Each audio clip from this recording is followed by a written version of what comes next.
The Great Hall of the Galactic Council was built to make visitors feel small. Its ceiling stretched so high that clouds sometimes formed beneath it.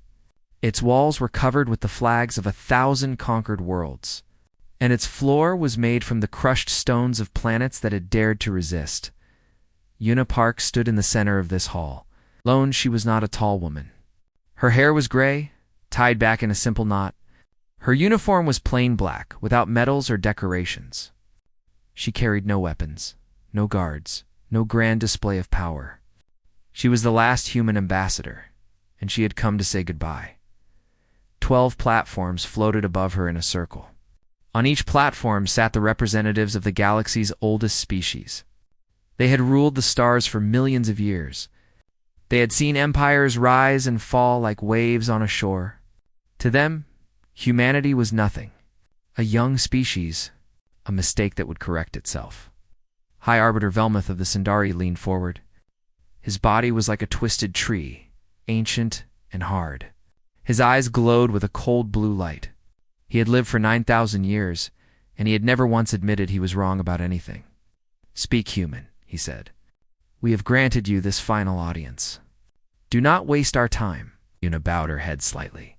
When she spoke, her voice was calm and clear. 300 years ago, humanity joined the Galactic Union. We came with hope. We came with open hands. We believed that among the stars, we would find wisdom and friendship. She paused. We were wrong. A ripple of amusement passed through the council. One of the Kelith representatives made a sound like grinding stones. It was their version of laughter. Una continued, as if she had not heard. In 300 years, we were never allowed to settle in the core worlds. We were told our biology was unsuitable. We were told our culture was too aggressive. We were told to wait, to prove ourselves, to earn our place. And you failed to do so, Velmuth interrupted. Your kind spread too quickly. You bred like insects. You demanded resources you had not earned. We asked for the same rights given to every other member species, Una replied quietly. Nothing more. Rights are earned, not given. Then let me speak of what we earned. Her voice did not rise, but something in it changed. The hall grew still. 14 years ago, Colony 7 requested emergency food supplies. A drought had destroyed their crops. 3 million humans, including 800,000 children, faced starvation. She looked up at the council, meeting their eyes one by one. Council debated for 6 months. You argued about jurisdiction? You argued about precedent. You argued about whether helping us would set a dangerous example for other young species. Elmoth shifted on his platform. The matter was complex. There were protocols to consider. While you considered your protocols, 2 million people died. The children died first. They always do. Silence. I was there, Una said. I held a little girl named Jiwoo as she died. She was 4 years old. She asked me why no one was coming to help. I had no answer for her.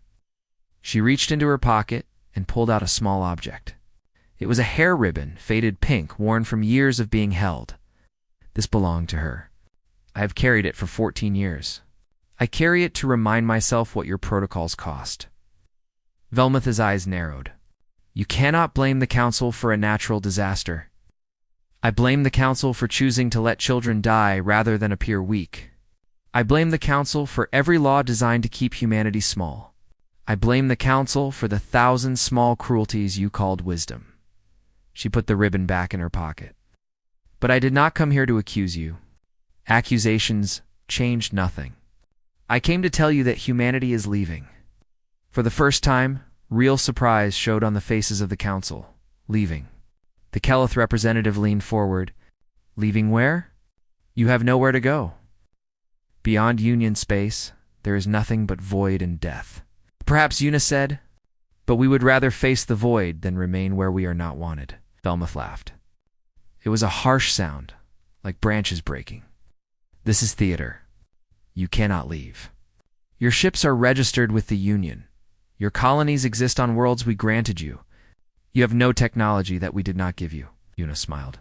It was a sad smile, tired and old. You gave us nothing, Arbiter. Everything we have, we built with our own hands. You simply never bothered to notice. She bowed one final time. In 1 year, every human will be gone from Union space. We will leave behind no debt, no claim, no quarrel. We ask only that you do not follow us. And if we do, Velmuth demanded. Yuno looked at him with something that might have been pity. Then you will learn why you should not have underestimated us. She turned and walked out of the hall. Her footsteps echoed in the silence. No one tried to stop her. No one said a word. 1 year later, it happened exactly as she had promised. Every human ship went dark. Every colony fell silent. Every station was abandoned. 14 billion people vanished from the galaxy without a trace. No battles. No refugees. No goodbyes. They simply left. The council searched for them, first out of curiosity, then out of frustration, then out of fear. They found nothing. It was as if humanity had never existed. Eventually, they stopped searching. Velmuth declared the matter closed. The human problem had solved itself. The galaxy could now return to proper order, the council celebrated. They raised their glasses to a future without the troublesome young. Species. None of them noticed the small ship that watched from the edge of the system. None of them saw it record everything. None of them knew that somewhere in the endless dark, humanity was watching and waiting. 50 years passed like water through open fingers. The galaxy forgot about humanity. New crises came and went. New species joined the Union. New trade routes opened. New wars were fought and forgotten. The name human became a curiosity, a footnote in history books that no one read. Taiyuk Shin did not forget. He was a historian, signed to the dusty archives beneath the council's great hall. It was not a respected position. The council believed that the past was dead and useless. They kept the archives only because destroying them would require effort. Taiyuk spent his days alone among the old records. He read documents that had not been touched in centuries. He studied maps of stars that no longer existed. He searched for patterns that others had missed. One night, he found something strange. It was a fragment of a report written 2 million years ago by a species called the Mindari. The Mindari had been great explorers once. They had mapped the galaxy's edge. Then they had vanished, like so many others. The fragment spoke of something called the Vorath. They came from between the stars. The ancient words read. They did not speak. They did not negotiate. They consumed everything. Metal, stone, flesh, light. Nothing satisfied them. We tried to fight. We tried to run. We tried to hide. In the end, we could only watch as they ate our worlds. Taiyuk felt cold as he read. But then, as suddenly as they came, they stopped. They went dark. They drifted into the void and slept. Our wisest elders believe they will wake again. They believe the sleep lasts 2 million years. By then, we will be dust. But whoever comes after us should know, the Vorath are not gone. They are only waiting. 2 million years. Taiyuk checked the date. The Mindari had written this exactly 2 million years ago. He ran to the council with his discovery. He begged them to listen. He showed them the fragment, explained the timeline, described what the Vorath had done. Velmuth looked at him with contempt. This is fairy tales, the High Arbiter said. Ghost stories from a dead species. You waste our time with children's fears. But the timeline matches exactly, Taiyuk insisted. If the Vorath wake now enough, Velmuth waved his hand. Return to your archives. Bury yourself in your old papers. Do not bother the council with this nonsense again. Taiyuk was escorted out. His access to the upper levels was revoked. He was told that if he spoke of the Vorath again, he would lose his position entirely. He returned to the archives. But he did not stop searching. Meanwhile, on the galaxy's edge, strange things were happening. Frontier colonies reported unusual readings. Energy signatures that did not match any known technology. Ships that appeared on sensors for a moment, then vanished. Stars that flickered and went dark. Admiral Sujin Bei commanded the Union's outer fleet. She was a practical woman with short gray hair and sharp eyes. She had served for 40 years and had learned to trust her instincts. Her instincts told her something was very wrong. "I want a full investigation," she told her officers. "Send scout ships to every location that reported anomalies. I want answers." The scout ships went out. Some came back with empty reports. Some came back with strange data that made no sense. And some did not come back at all. Su-jin requested a meeting with the council. She presented her findings. 17 ships lost in 3 months. All near the galaxy's edge. All in the same region of space. "There is something out there," she said. "Something we do not understand.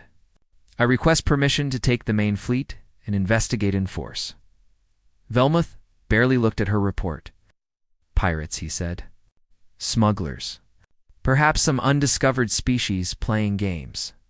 The Outer Rim has always been lawless." "Pirates do not make stars go dark," Su-jin replied. "Stars do not go dark, Admiral. Your sensors are malfunctioning. Your crews are inexperienced. This is not a matter for the full fleet. With respect, Arbiter, I believe your beliefs are not relevant." Velmuth's voice was ice. "The Council has decided. Return to your patrol routes. Do not waste resources on shadows." Su-jin left the hall with her jaw tight and her hands clenched. She had served the Union her entire life. She had fought their wars and buried their dead. And now they would not even listen. That night she received a message from an anonymous source. It contained a single file, the fragment that Tayuk had found. She read it 3 times. Then she began preparing her fleet in secret. She transferred supplies without authorization. She positioned her ships closer to the danger zone. She told her officers to be ready for anything. She knew she was risking her career. She knew she was breaking a dozen regulations. But she also knew that the Council was blind. They had grown too comfortable. They had forgotten that the universe did not care about their protocols or their pride. Something was coming in the archives. Tayuk found more fragments. He pieced together a terrible picture. The Vorath had destroyed hundreds of civilizations. They had consumed entire arms of the galaxy. They had been stopped only by time itself, by their own mysterious need to sleep, and their sleep was ending. On a small moon at the galaxy's edge, a farmer looked up at the night sky. He saw something strange. A star that had burned for 1,000,000 years suddenly went out, then another, then another. He tried to call for help. His signal never arrived. By morning, the moon was gone. In its place was nothing but cold, empty space, and the distant hum of machines that did not sleep, did not dream, did not stop. The Vorath had awakened, and they were hungry. The first world to fall was called Temir. It was a mining colony, home to 3 million souls. It had existed for 10,000 years. The Vorath consumed it in 6 hours. They came without warning. Billions of machines, each one black as the void between galaxies, each one moving with terrible purpose. They did not attack in the way normal enemies attacked. They did not bomb cities or burn forests. They simply took everything. Their ships latched onto the planet like parasites.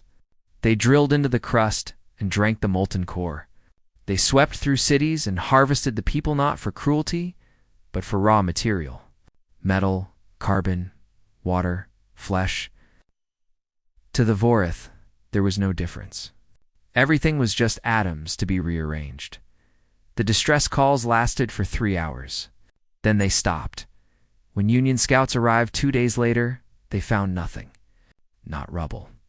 Not bodies. Not even dust. Just empty space where a world had been. Admiral Su-jin mobilized her fleet immediately. She did not wait for permission. She gathered every ship under her command and raced toward the edge. She arrived too, late to save Temir, but she was not too late to see the Vorath. Her sensors showed her the impossible. A fleet so vast it stretched beyond the range of her instruments. Ships the size of moons moving in perfect formation. Energy readings that exceeded anything in Union records. "All ships hold position," she ordered. Her voice was steady, but her hands were shaking. "Do not engage. Observe only." For 1 hour, her fleet watched. The Vorath did not seem to notice them. They were already moving toward the next system, toward the next meal. Then, without warning, a portion of the Vorath fleet turned. 1,000 ships broke away and headed straight for Sujin's position. "All ships retreat," she commanded. "Maximum speed. Do not stop for anything." The retreat became a rout. The Vorath were faster than anything the Union had built. They cut through Sujin's rear guard like fire through paper. 17 ships destroyed in minutes. Good people, brave people, gone in flashes of light. Sujin made it back to Council Space with half her fleet. She went straight to the Great Hall, still covered in the dust of battle, demanded to be heard. This time the Council listened. She showed them the recordings. She showed them the energy readings. She showed them the empty space where Tamir had been. "This is the Vorath," she said. "They are exactly what the old records described. They consume worlds. They cannot be reasoned with. They cannot be stopped by anything we have." Melmoth watched the recordings with a face like carved stone. "How many?" he asked. "We counted 2 billion ships before we lost sensor range." "There may be more," the hall erupted. Representatives shouted and accused and demanded answers. Fear spread like poison through the chamber. Velmuth raised his hand for silence. When he spoke, his voice was calm. "We will mobilize the full Union fleet. Every ship, every weapon, every soldier. The Vorath are machines. Machines can be broken." "With respect," Sujin said, "our weapons had no effect. They adapt faster than we can fire. Their armor repairs itself. We need something else." "What do you suggest, Admiral?" Sujin took a deep breath. She knew what she was about to say would cost her. "We need to find the humans." The silence that followed was absolute. "The humans developed weapons that the Council banned," Sujin continued. "Technologies we called too dangerous. If anyone has the power to fight the Vorath, it might be them." Velmuth's eyes burned with cold fury. "The humans abandoned us. They fled into the void like cowards. You suggest we beg them for help? I suggest we survive. Pride will not protect us when the Vorath come for the core worlds. The humans are gone, Admiral. Even if we wanted to find them, we have no idea where they went. Then we search. We send ships into the void. We look until we find them." Velmuth stood. He seemed to grow taller, older, more terrible. "We will not crawl to the humans. We will not admit that the Great Union cannot protect itself. The Vorath will be destroyed by our own strength, or we will die with dignity. Dignity." Sujin stepped forward. "What dignity is there in extinction? What pride is worth the death of every child in the galaxy? You forget your place, Admiral, and you forget your duty, Arbiter. You swore to protect the Union, all of it, not just your pride." For a long moment they stared at each other. Then Velmuth spoke 3 words: "Arrest her." Guards moved forward. Sujin did not resist. As they led her away, she looked back at the Council. "When the Vorath reach your world," she said, "remember this moment. Remember that you chose pride over survival." The door closed behind her. In the months that followed, the Union fleet fought and died. They won small victories and suffered great defeats. They developed new weapons that worked for a day before the Vorath adapted. They evacuated worlds that could not be saved. 47 star systems fell. The Keleth homeworld was consumed completely, an entire species erased in a single day. The Sindari retreated to their fortress worlds and sealed themselves inside.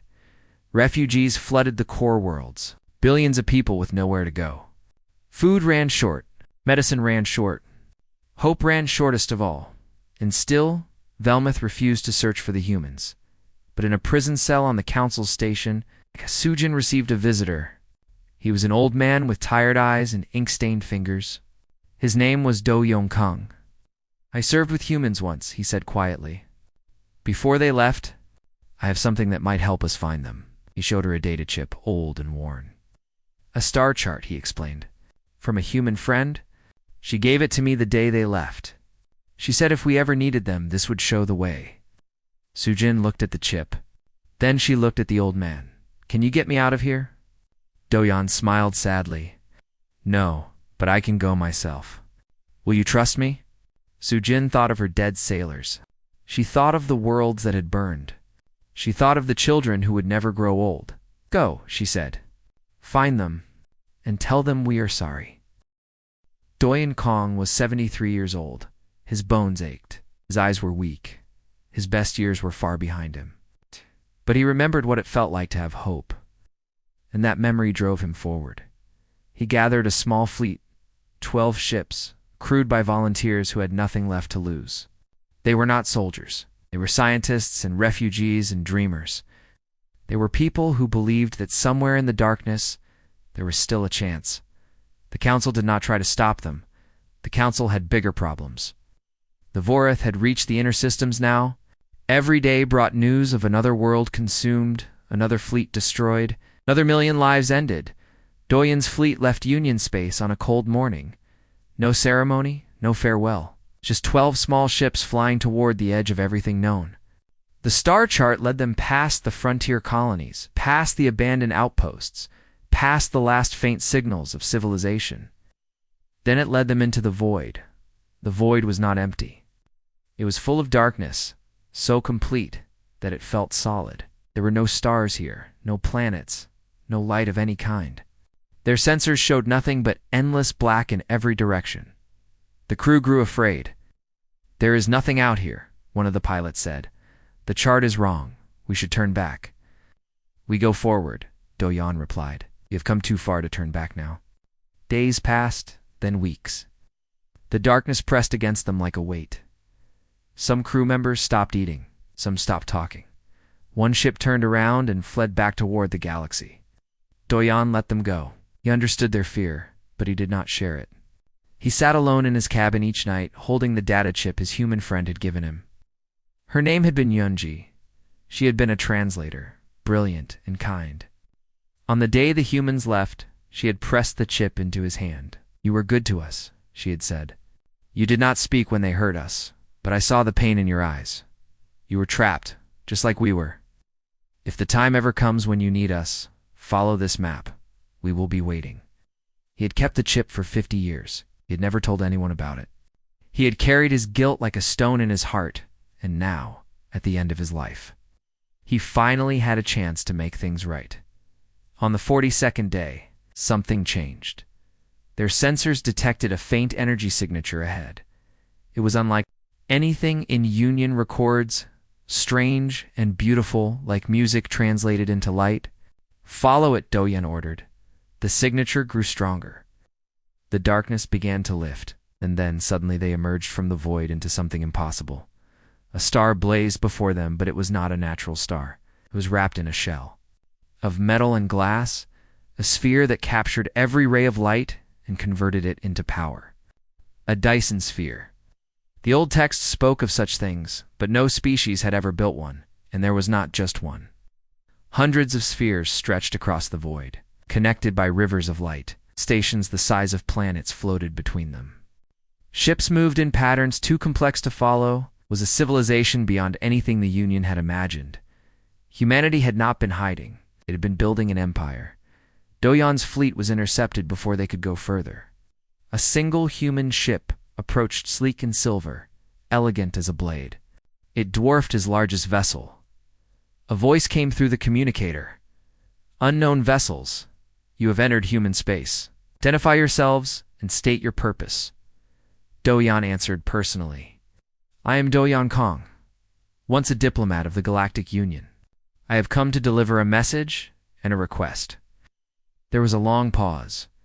You may dock with our ship. Come alone. Doyan boarded the human vessel. It was beautiful, inside clean lines, warm light, living plants growing on every surface. Nothing like the cold metal halls of Union ships. A man met him at the airlock. He was tall and young, with a calm face and watchful eyes. His uniform bore no rank or medal, just a simple silver circle.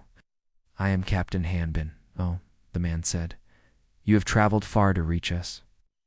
I had no choice, Doyen replied. The galaxy is dying. Hanbin led him to a quiet room with a window that looked out at the spheres. They sat across from each other like old friends meeting after many years. Tell me, Hanbin said, and Doyan told him everything. The Vaurat, the fallen worlds, the billions of dead. The Council's pride and stupidity. He held nothing back, did not try to excuse what the Union had done to humanity, simply told the truth. When he finished, Hanbin was silent for a long time. "We know about the Vaurat," he finally said. "We have been watching since they awakened, and you know we cannot stop them." "We know." Doyon leaned forward. "Will you help us?" Hanbin's face did not change. 50 years ago, we asked the Council for help. We asked them to save our children. They debated while millions died. They called us insects. They told us to be grateful for the crumbs they gave us. "I know," Dojon whispered. "I was there. I said nothing. I did nothing. I have carried that shame every day of my life. Shame is cheap. It costs nothing to feel bad about the past. You are right." Doyon's voice cracked. "I cannot undo what was done. I can only ask. Not for the Council. Not for the ones who hurt you. But for the children who are dying right now, who never harmed anyone. They do not deserve to be punished for our sins." Hanbin studied him. His eyes were hard, but not cruel. "Why did you come yourself? You are old. This journey could have killed you. 'Cause I owed a debt. 'Cause a woman named Yunji once showed me kindness when I deserved none. Because I wanted to look into human eyes one more time and say that I am sorry." The room was quiet. Hanbin stood and walked to the window. He watched the spheres turning in their endless dance. "We will not decide today," he said. "But I will take your message to our leaders. Return to your fleet. In 30 days, gather what remains of your people at the nexus point. All of them. Every ship, every refugee, everyone who still lives. And then..." Hanbin did not turn around. "Then we will see if humanity can forgive what cannot be forgotten." Doyon returned to his ship. As his fleet departed, he looked back at the spheres one last time. They shone like captured suns in the darkness. He did not know what humanity would decide. He did not know if there was enough mercy left in the universe to save what remained of his people. But for the first time in 50 years, he felt something he had almost forgotten. Hope. The Nexus Point had once been the heart of the Galactic Union. It was a station built at the center of everything, where trade routes crossed and treaties were signed. In its golden age, a billion beings had passed through its halls each year. Now it was a graveyard of hope, too. Billion refugees crowded into every corner. They slept in corridors.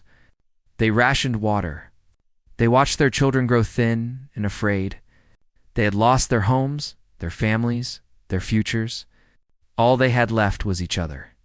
And the Boreth were coming. The great machine fleet moved through the galaxy like a black tide.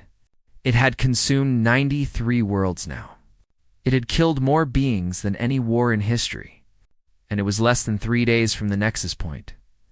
The Union fleet was gone. The last ships had been destroyed trying to buy time for the evacuation. There were no more soldiers, no more weapons, no more tricks. There was only waiting Admiral Sujin stood at a viewport, watching the stars. She had been released from prison when the guards fled. No one cared about old crimes anymore. There was no future left to punish her for. Doyon found her there. "You came back," she said, without turning. Nice. "I told them everything," he replied. "I do not know if they will come." Did they seem angry? Doyon thought about Hanbin's cold eyes. Not angry. Something worse. Indifferent. Sujin nodded slowly. "Can you blame them?" "No." They stood together in silence as the hours passed. High Arbiter Velmuth prepared to give a final address. He had aged terribly in the past months. His eyes were hollow. His voice had lost its power. But he still wore his ceremonial robes. He still believed in dignity. He stepped onto a platform overlooking the central hall, where millions of refugees looked up at him with empty eyes. "My people," he began, "we face the end of all things. But we will face it with courage. We will face it with pride. The Union has stood for millions of years. If we must die, we will die as we lived, noble, united, unbroken." No one cheered. No one even moved. Then the stars changed. It started at the edge of the viewport. A light that was not there before. Then another. Then 100. Then 1,000 rifts opened in space itself. Not the gentle blue of union faster-than-light travel, but something different tears in the fabric of reality. Burning white and gold, ships poured through. They were unlike anything the Union had ever seen. They did not look like machines of war. They looked like art, silver and flowing like water frozen in motion. Some were small as fighters, some were large as moons, and some were so vast that they blocked out entire star fields. Humanity had come. Every screen in the Nexus Point flickered. A face appeared, an old woman with white hair and eyes that had seen too much. She wore simple clothes, no uniform, no crown. But when she spoke, her voice carried the weight of 300 years. "I am Director Mira Jang," she said. "Once, I served as a junior translator in the human embassy. I was 22 years old when I watched Ambassador Yuna deliver her final address to the council. I have never forgotten that day." The refugees stared at her image. Many of them had never seen a human before. "We heard your cry for help. We debated whether to answer.